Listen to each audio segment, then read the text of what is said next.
স্বদেশী যুগ অবনীন্দ্রনাথ ঠাকুরের চোখে। ভূমিকম্পের বছর সেটা। নাটোর গেলুম সবাই মিলে, প্রেসিডেন্সিয়াল কনফারেন্স হবে। সেখানে রবি কাকা প্রস্তাব করলেন প্রভিন্সিয়াল কনফারেন্স বাংলা ভাষায় হবে, বুঝবে সবাই। আমরা ছোকরারা ছিলাম রবি কাকার দলে, বললুম হ্যাঁ এটা হওয়া চাই, যে করে হোক।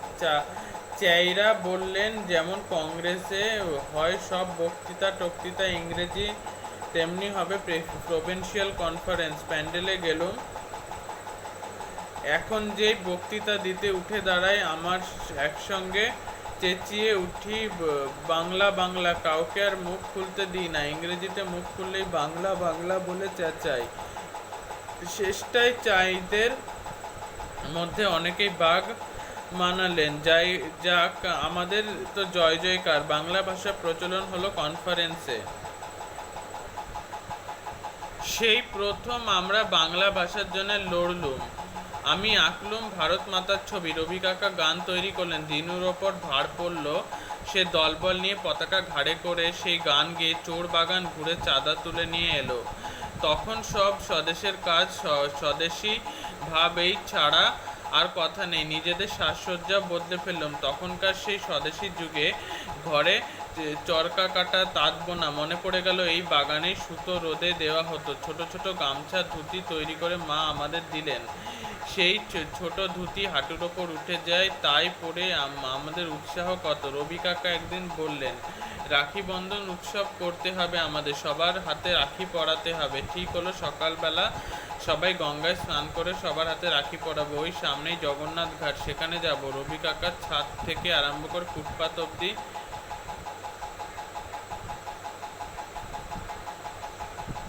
রবি কাকা বললেন, সবাই হেঁটে যাব, গাড়ি ঘোড়া নয়। রওনা হলাম গঙ্গা স্নানের উদ্দেশ্যে। রাস্তার দুধারে বাড়ির ছাদ থেকে আরম্ভ করে ফুটপাত অব্দি লোক দাঁড়িয়ে আছে, মেয়েরা খই ছড়াচ্ছে, শাক বাজাচ্ছে, মহাধুমধাম, যেন শোভাযাত্রা। দিনেও ছিল সঙ্গে।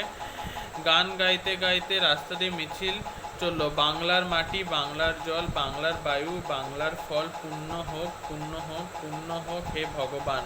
ওই গানটি সে সময় তৈরি হয়েছিল। ঘাটে সকাল থেকে লোকে লোকারণ্য। রবি কাকাকে দেখবার জন্যে আমাদের চারদিকে ভিড় জমে গেল। স্নান সারা হলো। সঙ্গে নেওয়া হয়েছিল এক গাদা রাখি। সবাই ওর হাতে রাখি পরালাম। অন্যরা যারা কাছাকাছি ছিল তাদেরও রাখি পরানো হলো।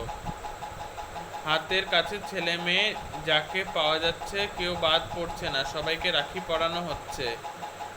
গঙ্গার ঘাটে সে এক ব্যাপার। হঠাৎ রবি কাকার খেয়াল গেল চিতপুরের বড় মসজিদে গিয়ে সবাইকে রাখি পরাবেন। হুকুম হলো, চলো সব। বেশ চলছিল আমাদের কাজ। মনে হচ্ছিল এবারে যেন একটা ইন্ডাস্ট্রিয়াল রিভাইভাল হবে দেশে।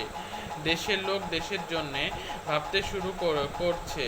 সবাই মনেই একটা তাগিদ এসেছে, দেশকে নতুন একটা কিছু দিতে হবে। এমন সময় সব মাটি হলো যখন একদল নেতা বললেন, বিলিতি জিনিস বয়কট করো।